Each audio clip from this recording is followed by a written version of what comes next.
Well, hi, everybody. Welcome to My Favorite Mistake. I'm Mark Graven, and we're joined today by Gene Rice. Among other things, he is author of the book titled Grad to Grown Up, 68 Tips to Excel in Your Personal and Professional Life. He co-authored it with his daughter, but we have Gene here today. He is the chairman and co-founder of Rice Cohen International. Gene's been in the recruiting industry for nearly 30 years and has been recognized as one of the top executive search professionals in the world. He's completed over 1,000 retained searches, and that includes 211 in the C-suite. So he's been recognized by Recruiter.com as one of the 100 most influential people in the history of the executive recruiting industry. So before I tell you a little bit more about Gene, welcome to the podcast. How are you? Hey, Mark, I'm happy to be here. And I want to first compliment you. I've had the opportunity to listen to a couple of your podcasts, and I really like the whole premise of it. And so I'm looking forward to spending some time with you. Thanks for having me. Well, yeah, likewise. And it would be great to hear your story. I think there's very little risk that you'll be kicked off of that list for sharing a mistake story, right?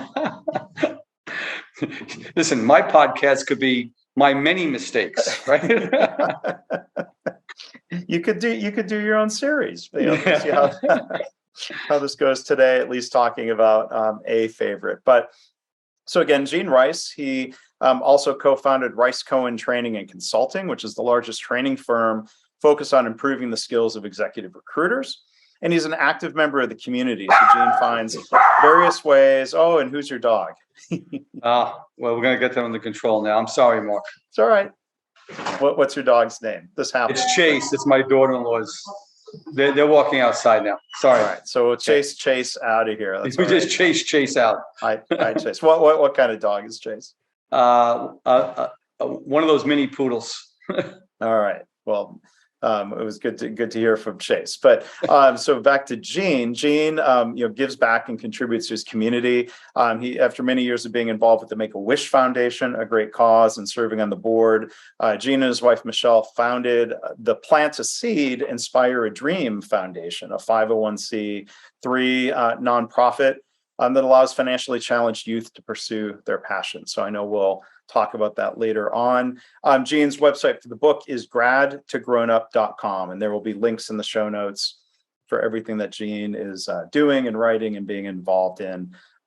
So Gene, as we always do here on the podcast, as you know, here's the main question at hand. Of all the different things you've been involved in your career, what would you say is your favorite mistake? Mark, it was, I've been thinking about it since you prompted me to, and I could have went in many different directions. There was an awful lot of mistakes I made in my marriage and as a parent, but the one I'm choosing is one that's actually one of the tips in the book. And this was, I was early on. I was a young kid. I was going to St. John's University in New York. Mm-hmm. Back then, the drinking age was 18, and probably one of the best part-time jobs you could get while you were going to school would be the 10 bar, and I ended up tending bar in this small little club that used to have 1- and 2-piece acts every night. And then it expanded, and I became the manager of the club. And the next thing you know, I started booking the acts and hiring the staff. And it went on to expand 3 more times. And we ended up, it was at that time probably the hottest club on Long Island. It was a unique concept that we came up with. We called the club the home of original music. We didn't care what you played as long as it was your music. And bands like the Ramones and Joan Jett and Richie Havens and Bo Diddley and the Billy Joel Band and the Stray Cats all played for me, and we'd had live music 7 nights a week. And the biggest radio station at the time was a station called WLAR. They started doing live radio broadcasts from my club. And I thought I was on top of the world. And the 2 owners of the club came to me because they had heard that I might leave to start my own club and said, listen, we need you to stay, and we're going to make you a 1/3 owner, and you can pay us back from the profits every month. And then they basically I came in and they both kind of took a back seat, and I was running it. I was there. I was the active partner. Mm-hmm. And one of the partners I loved. He was more into the entertainment side of it. But one of them was an older gentleman who, this is how he supported his family. He had 2 kids in college, and he was penny wise and dollar foolish. And him and I would keep button heads. And one day during an argument, here I am as a young guy. I was making more money, Mark, right, at that time than my father was making as a steam fitter supporting a family of 8.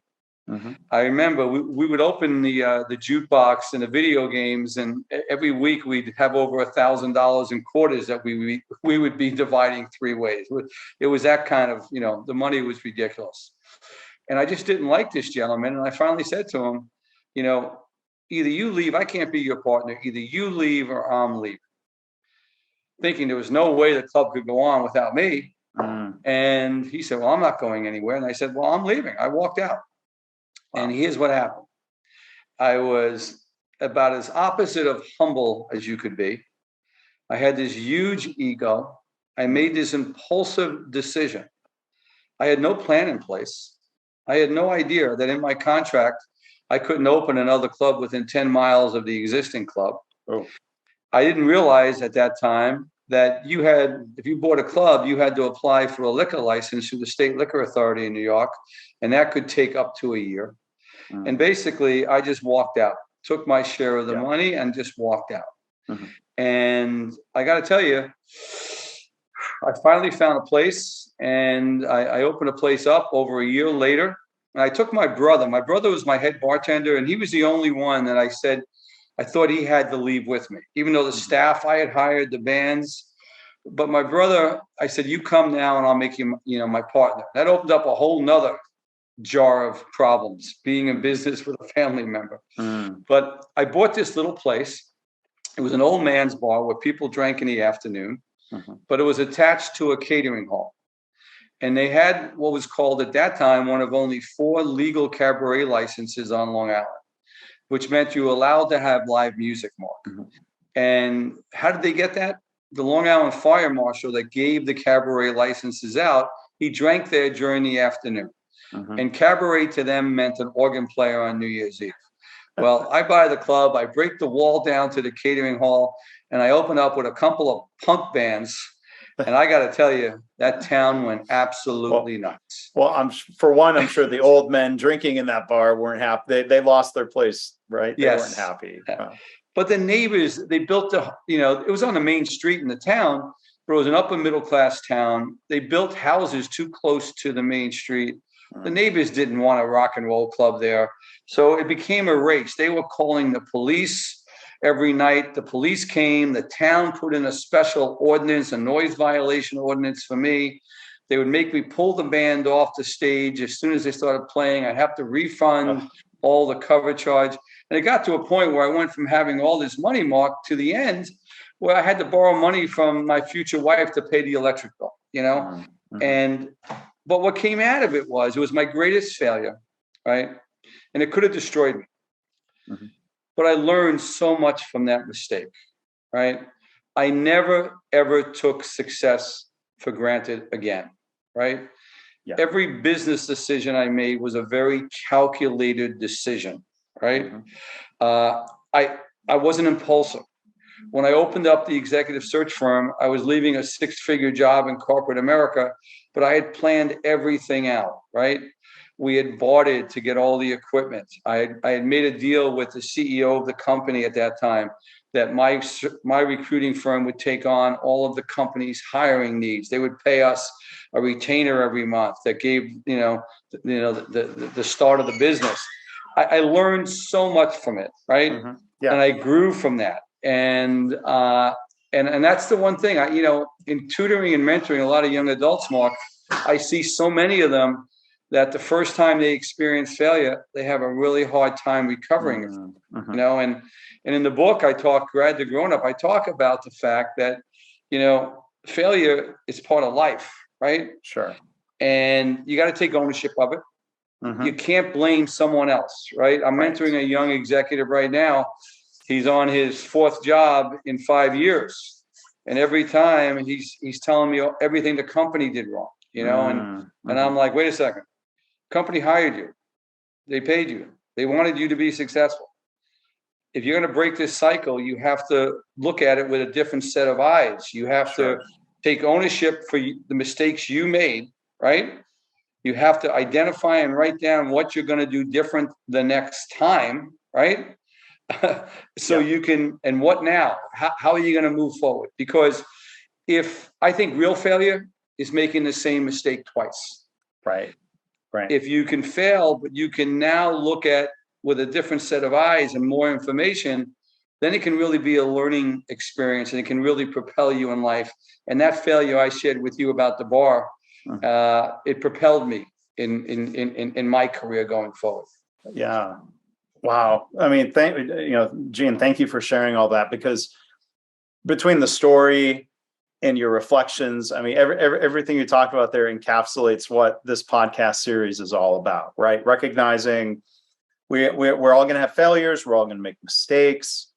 Thank you for sharing about, the mistake of quitting and not checking things out well enough in advance, the mistakes involved in that other bar, but like you said, the learning and that came out of it. I mean, that's really powerful to hear how those mistakes stayed with you and kind of fueled future success. And Mark, that was like, at that point, that was a low point in my life. I still talk about it. I had to move back in with my mom. I had no money at that time. Yeah. I went from being this big rock and roll club owner, to being a total failure. So I do look back at it that, at that time, I didn't know if I'd be able to recover, but it did help me and it did propel me. And I sat down, I was very honest with myself and I was very introspective, and that allowed me to move forward. Yeah. Well, yeah, like you said, that honesty, when I think, to other guests who have taken ownership for their role, even if, there were circumstances where, let's say, it wasn't all quote unquote their fault, I think it's a lot more helpful to think of, what role did I play? What could I have done differently to take that forward? And, I'd be curious when it comes to, working with these kids, and sort of learning to roll with it or bounce back from failure. Could you tell us a little bit more, even an example of, what you can say? Maybe, is it easier said than done to say, well, you need to learn, you need to bounce back, it's okay? I mean, I'd just like to hear more about that. I'll even tell you something which I think is really important. And one of the things I really talk about in the book, Grad to Grown Up, Mark, right, is for the last 25 plus years, every summer for 8 weeks into my company, we would take 4 college interns in. These are all 4 really bright kids going into their senior year of college, right? Mm-hmm. And they went through a pretty in-depth interviewing process against probably 25 or other 30 candidates, and 4 was selected, right? And I felt that if they're going to spend 8 weeks with my company, I had a responsibility to spend some time with them. Mm-hmm. And it started off where I'd schedule a couple hours with them once a week. And it started off as Gene's life lessons, Mark, all the things I wish I knew going into my senior year. And if I could share some information with them that might help them avoid some of the potholes, all the mistakes I made, I wanted to do that. And what came out of it was so many questions. And can you talk about this? Can you talk about this? And it made me realize just how few of them were really prepared not only to start their professional careers, but their personal careers. And the thing I talk about in the book, these were really bright kids. So when you sat down, they went on to be lawyers. They went on to be doctors. They went on to be accountants. They went on to be engineers.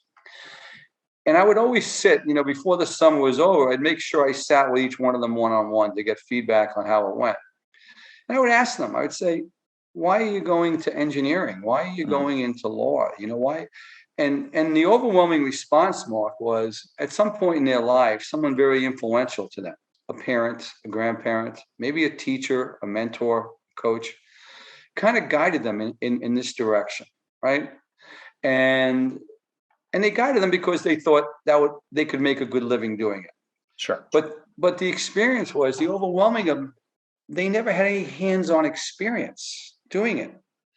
And they'd come back to me a couple of years later. Like I'll tell you a story. 2 of them went to 2 of the best law schools in America. One went to NYU, one went to Boston College. They both had 6 figures in college loans. And they both graduated in the top 25% of their law class, went to work for big law firms. And within 2 years, both of them came back to me and said, I hate what I'm doing. I hate it. Yeah. Absolutely hate it. And so I really think, so to finish the story, my daughter, who I wrote the book with, Courtney, she went to Lehigh. I told you she had a double major. She had economics and English. She graduated, at Lehigh, if you graduate with a 3.75 GPA or higher, they'll pay for your advanced degree. So she stayed and got her advanced degree. That's great. She thought she wanted to be a lawyer. Well, she always had a passion for teaching, but she thought that was under her. All of her, the kids she was graduating with was going into Wall Street or they're going into consulting. So she thought she wanted to go to law school. I said to her, Courtney, listen, based on my experiences with my interns, I said, before you commit to that, let's see if there's a small boutique law firm that locally that we can reach out to. And I helped her write the email, Mark, and it's in the book. Yeah. And we'll tell them that you feel you have a passion for this and you're willing to come in and work for free. That's the key word, Mark, work for free. Most people will take you in if you're willing to work for free. Right? And this small law firm took her in, and his partner exposed her to everything involved with being a lawyer. The research, the administrative part, took her into the courtroom 5 or 6 times. Well, the end result was that summer was over, and she came to me and said, Dad, I don't want to be a lawyer anymore. I really want to be a teacher. Now, the fact that she didn't want to be a lawyer, that was good for me because I had already committed to helping her pay a lot of that law school. Yeah, sure. But she always had a passion for teaching, and she thought I would be disappointed in her, right? And I said to her, listen, I believe what Mark Twain says, Mark, the 2 most important days in a person's life is the day you're born and the day you realize why you're born. And I had an opportunity last summer. I helped her move out of her high school for the summer. And after we packed her up, we stopped at this Wawa, which is like a 7-Eleven in New Jersey. Yeah. And we went in to get a sandwich, and there was 3 of her former students working at this Wawa. And when I saw how they responded to her, Mark, and how they were, interrelating with her, I'm like, and laughing with her and talking about this in class and that in class. I walked out of there and I said, Courtney, you're doing exactly what you should be doing, Yeah. So the message I want your audience to hear. Number one, I think one of the goals in life should be to find something that you sincerely love doing, that you're passionate about, that gives you purpose. Yeah. And then do it well enough that you can earn a living doing it. Because my experience has been, Mark, if you can find that purpose in your life, you don't wake up in the morning going to a job. You wake up going to something you love. Your personal health is better. Your personal relationships are better. The glass can't be half full. Some days it's going to be overflowing. And I think as a parent, and I think it's our responsibility to encourage the young adults in our lives to pursue those passions. Now, of course, we can talk to them about plan B. They got to have a plan B. Yeah. But every great dream begins with a dream. And I don't care what that is. It could be starting a lawn service. It could be creating video games. Don't take that away from them. Because, I don't know if you've seen any of the surveys, the Conference Board, I read they just interviewed 2,000 executives in their 50s.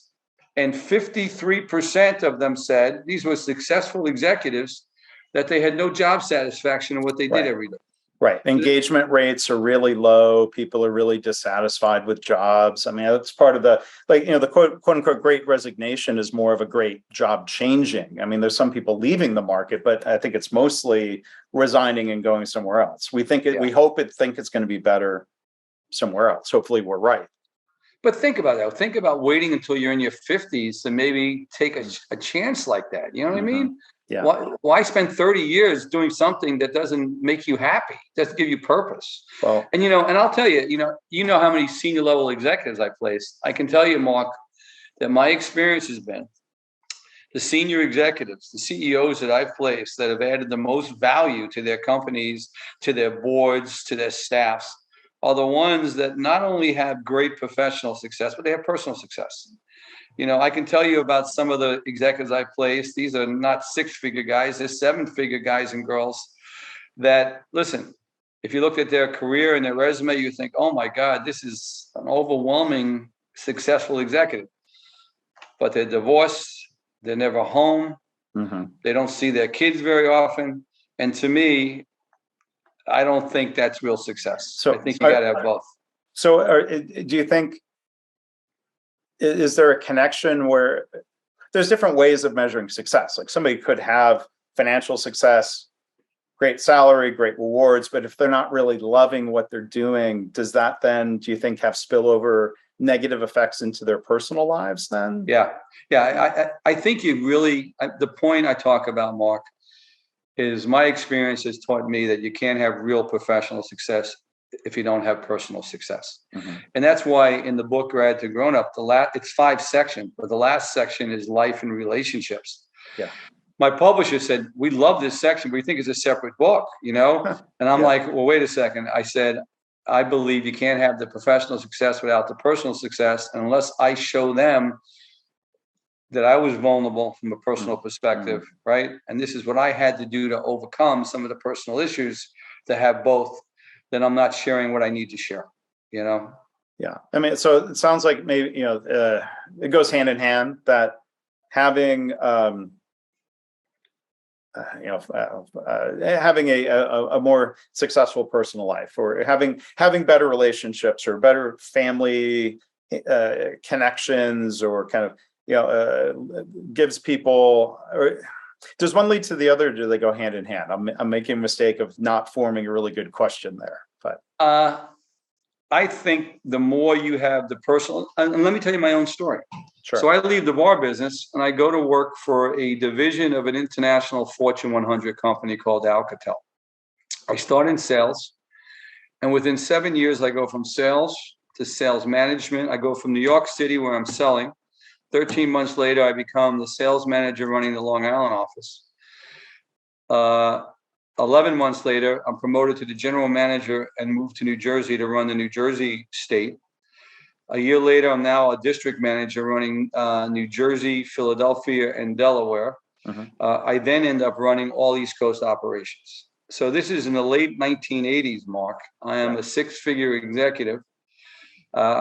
I'm overseeing over 1,000 people, whether directly or indirectly. And I had no work-life balance. I was in a different city every single day. I would leave either Sunday night or early Monday morning. I wouldn't get back till late Friday. And I left that business and I was up for the big job. And I started my own research firm, and it wasn't for financial reasons. So real quick, before we talk about that. So you're talking about those long hours. Was that because you had passion and you loved it so much, or you had to? Both. I loved what I was doing. I didn't love not being home with my kids. Okay. Sure. I mean, and that was the decision I made. I wanted to have both, and I wanted to be home at night. I didn't want to be away from them. My wife, I have 4 children. They were young. My wife was home by, alone, 4 or 5 nights a week.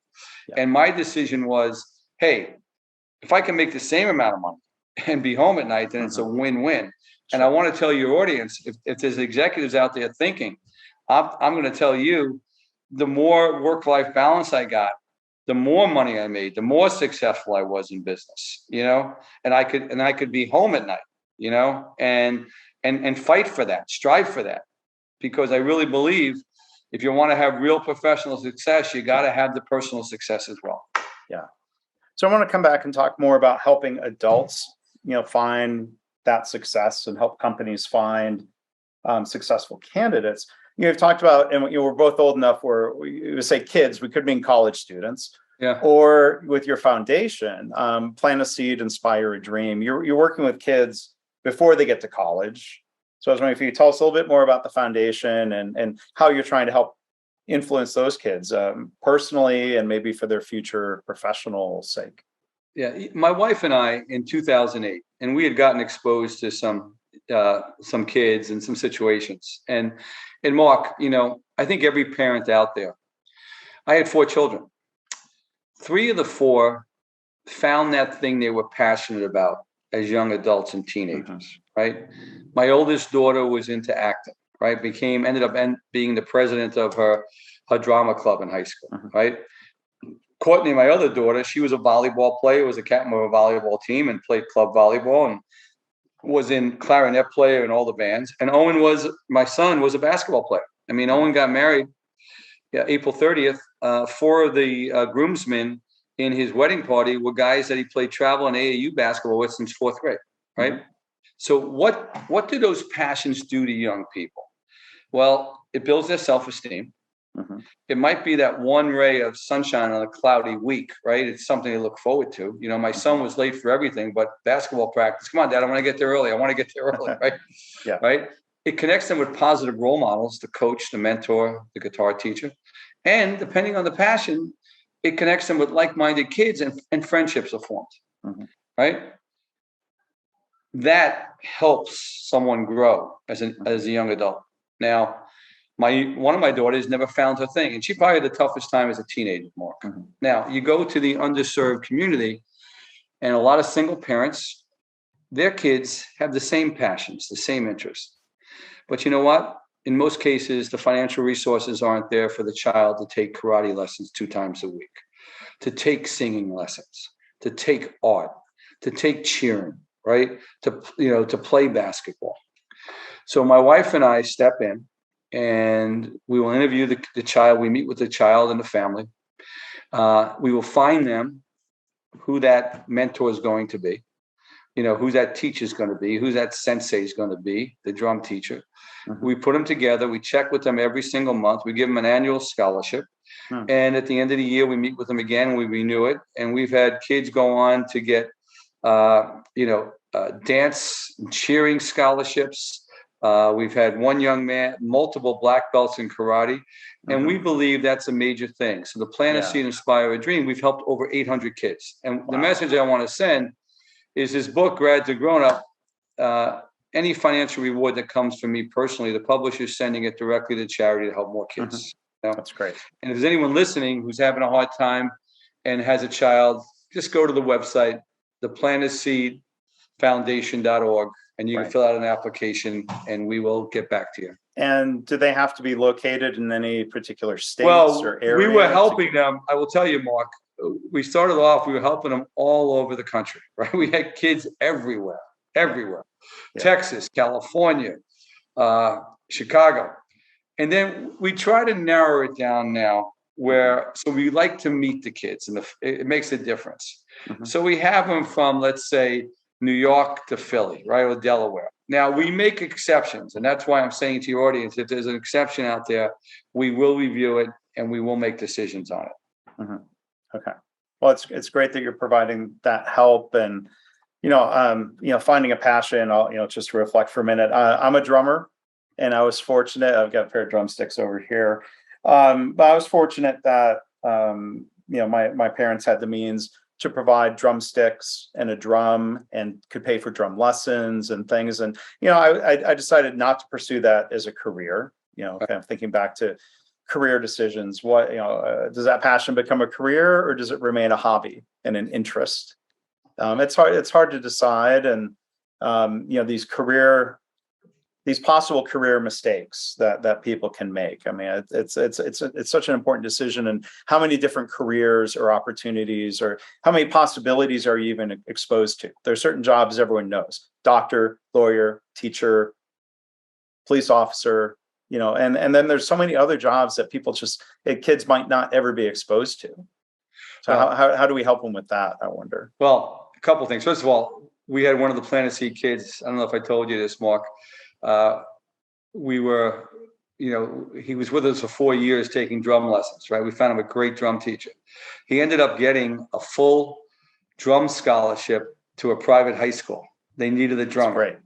I thought that was really cool, Yeah. Well, here's what I share with you. Let's go back to my daughter's story. I encourage young people that if they think they have a passion, to sometime, I don't care how young it is, 15, 16, to go do a free internship. Mm-hmm. Get exposure to it. It's going to tell you, if you go spend a few weeks doing something that you think you may want to do for a career, people will take you in. Senior executives will take you in, especially if you say, I'm willing to come in for free. And they expose you to that. My son, Owen, Mark, he had a real desire to go into the financial services industry, right? Mm-hmm. So he did the exact same thing. And he found a small RIA financial firm, and he went in and worked for free one summer. He drove an hour and 15 minutes each way. Mm. I actually split the gas with him that summer. Yeah. Well, he didn't make any money that summer, but that internship helped him get the next internship at Vanguard. And at Vanguard, every year, they hire hundreds of kids off the campuses, but they take 20 kids globally and they put them in their high potential program. He was the first University of Maryland student to be put into that program of the top 20. And without that free internship, right, he never would have got that. But number two, that free internship, he saw what was going on every day. It said to him, this is what I want to do. I want to be doing this. I could see myself doing this, and I tell the kids, the interns that come into my office, at the end of this internship, I say to them, I want you to be able to answer two questions. Can you see yourself doing this? Number one. And number two, can you see yourself being happy doing this? Yeah. The answer is yes and yes, then you go for it, Yeah. I mean, so hopefully that answered your question. Yeah, it does. And I mean, it's a best guess. And yeah, I just love the examples that you shared. Instead of guessing, going out and trying something on a less risky, small scale. I think that's an important lesson. Your daughter having that internship is a decision point to realize, okay, no, I'm not going to pursue that, because I have a lot of friends from college who ended up going into law, and it seems, unfortunately, the mistake rate is pretty high. And when they really get into it, and sometimes they'll change directions, and maybe a different type of law is better. But it's sad to see people invest that much time, that much effort, that much money into something. And I'm not a lawyer, of course, and thankfully I haven't regretted any of my educational decisions. But boy, if we can head that off sooner than later in different ways, that would help in a lot of ways. And Mark, the other thing I'll share with you is, all these young adults have these college loans. $1.6 trillion in college loan debt. 1.6 trillion. And, I know young adults that have $1,000, $1,100, $1,200 a month for 10, 15, 20 years, right? A mortgage payment, right? And I'm a real big believer. If you don't know what your major is going to be, right? Go to a junior college, take all the required courses, right? After you get your associate's degree, you'll be in a better position to know maybe what you want to do career-wise. Then go to the 4-year school. And a lot of people don't realize this, Mark. You get your 4-year degree, you put your resume together. You don't even have to put the junior college on your resume if you don't want to. All they care about is where you got your 4-year degree from. And your college loans will be cut in half, And, I ask all these young people, who's got college loans? They all raise their hand. And I'll say, okay, they all know, right, how much they borrow. They all know they have to start paying it back 6 months after they graduate, Mark. But no one can tell me how much they're going to have to pay back every month. You know why? Because they don't figure it out until they stop taking loans.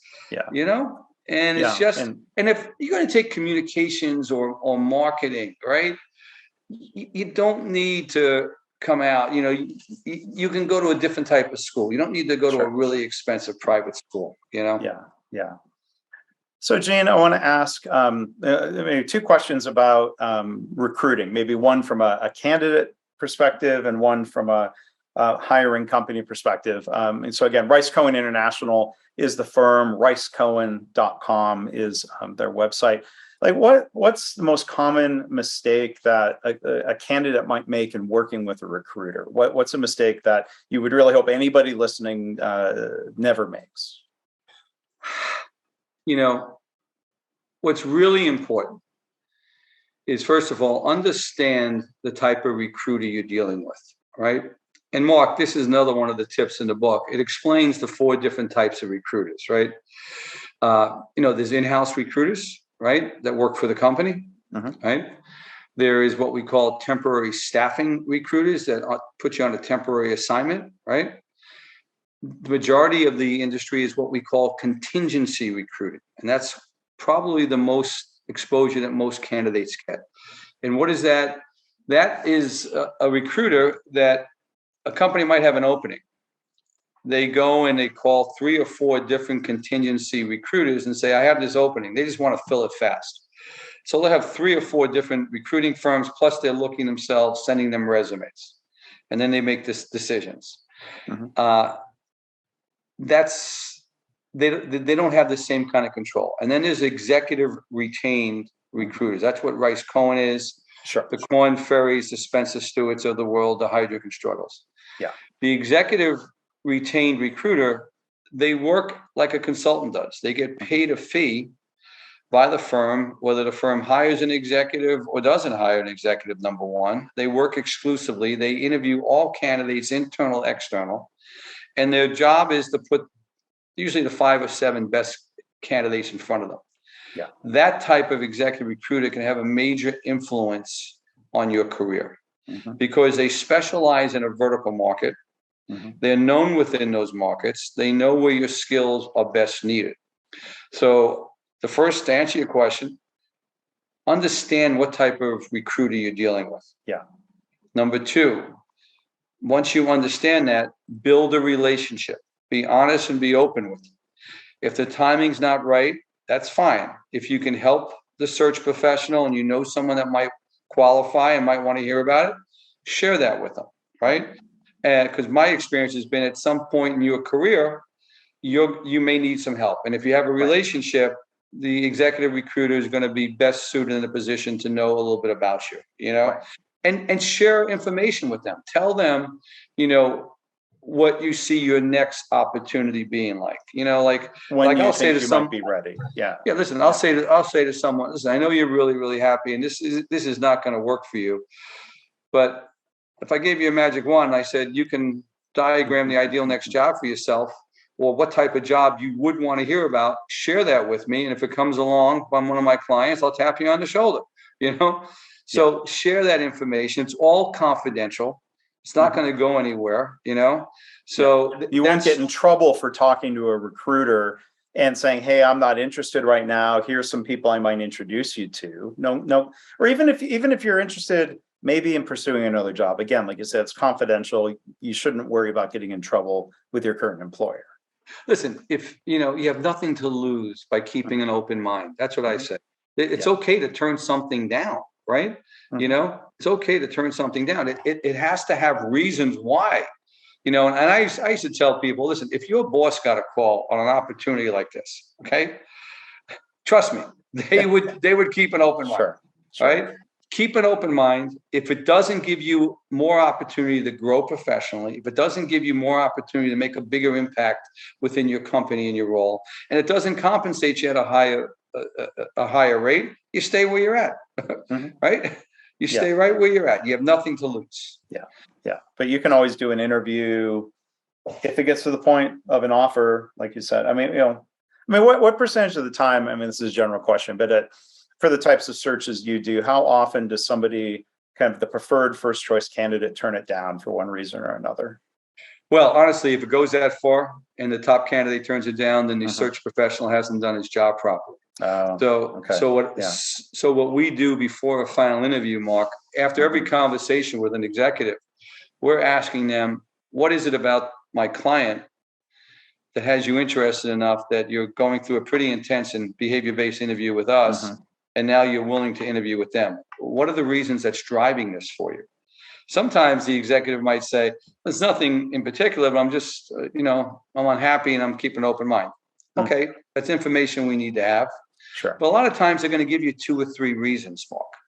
And then after every interview, we're going to say, did those reasons hold true? Did any new reasons surface, right? At some point during the process, we may recommend reasons that they didn't share that they might not be aware of. Like, are you aware that the 401k is a dollar for dollar match? Do you realize that they have a separate, profit sharing plan that's been contributing this much, So before the final interview, there's, usually 13 or 14 reasons that we're sending to the candidate. And we're saying something like this: we know tomorrow you're going in for the final interview. We thought it might be helpful just to share back with you some of the things you shared with us around the reasons why you're intrigued. Reminding them. Yeah. Reminding or confirming, right? And there's 13 or 14 quotes from them, and by that time we've already figured out, okay, if the compensation's X, or is that not going to be an issue? So we already know on the other end that we can come up with the compensation needed to make that not an issue, And then we're saying, what questions do you have? Is there any concerns? I want to get them all addressed, and and I'll tell you, there's three things that make for not only a good short-term match between an executive and a company, but more importantly, Mark, a long-term match. If you're going to join a new firm, you should feel that you can come in and make a contribution, and you should know how you're going to do that.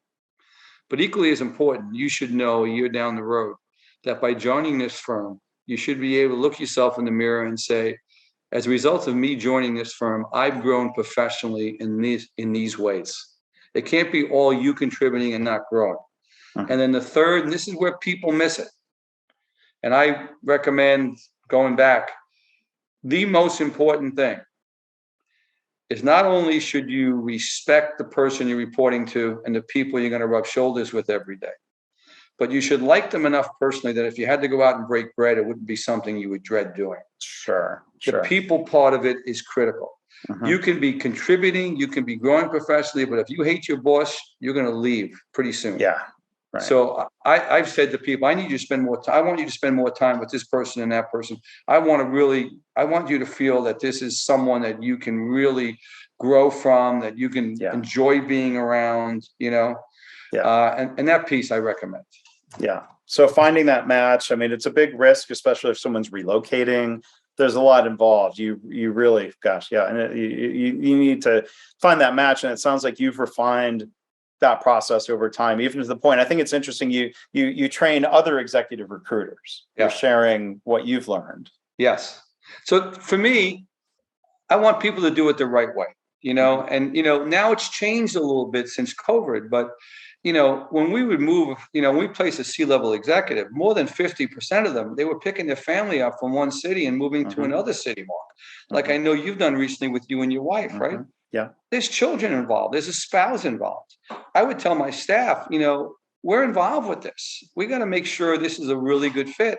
I want all the questions answered. I want the concerns addressed, right? Because not only is it the right thing to do, Mark, but if I place a senior executive and it fails, it not only affects their family, but affects my relationship with the client, Sure. You put the right person in, the relationship grows. You put the wrong executive in, it can destroy the relationship. So it's something that we really took a lot of pride in. Yeah. So maybe a final question, like from a company side who's looking to hire a high-level executive. It seems like there's all kinds of risks. If somebody is moving up into a certain position for the first time, their first C-level job, or somebody who's done that job before but is switching industries, how do you try to mitigate the risk of, let's say, first time moving up or moving over? If someone's always been in the same vertical for a while, so let's say they've been in manufacturing and now they're going to jump to a services business. How do you try to make sure that is a good fit that way? 99% of our searches that we do at the C-level, Mark, they come to Rice Cohen International because of our reputation and our industry expertise. Meaning, they know we're the 1,000-pound gorilla in the EdTech vertical, in the management consulting, in the corporate learning and development vertical. They use us because they want us. They know we know the talent, and they want to hire someone that has direct industry experience in their vertical. Every now and then, I may put a superstar executive from a different vertical in, but when push comes to shove, then very, very rarely will they get the job because they want somebody that's done what they need done, right? Yeah. That maybe they've been a chief operating officer at a bigger firm, but now they're ready to be president of a smaller firm, right? Maybe they, so it depends, so they use us to go get direct industry experience. What we will do is we will meet with the client and really understand what they need in the background and the experience. And then we will build a customized behavior-based interview to make sure that the skills that are absolutely necessary have been documented by the executive in a previous role, right? So we're matching that piece up. The harder piece to match up is the culture fit. That's where the culture fit is the harder piece. We can screen and we can assess based on the skills needed. It's getting their arms around, is this going to be someone that the board's going to want in that board meeting every quarter, you know? Yeah. So that's the harder piece. Yeah. Well, you have a lot of experience and a lot of lessons learned. And I think as you've demonstrated, Gene, and you articulated so well, a willingness to recognize and admit mistakes and own up to them, that leads to growth. And like you said, a lot of mistakes leads to a lot of success, right? Yeah.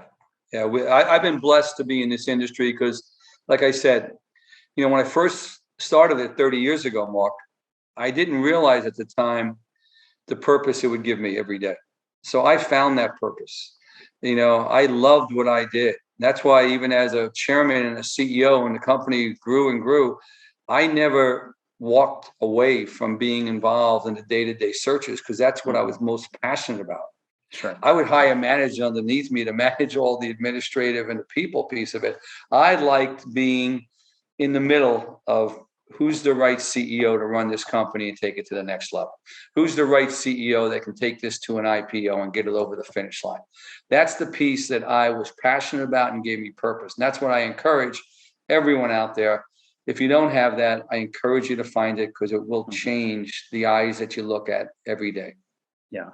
Well, thank you, Gene. And one resource that I know will help a lot of people is Gene's book, again, co-authored with his daughter, Grad to Grown Up, 68 Tips to Excel in Your Personal and Professional Life. I imagine there's something in there for professionals of all ages, or is it focused toward younger professionals? There's something in here for everybody. It takes you through all the mistakes I've made and what I've learned. So it starts off, first of all, in life, right?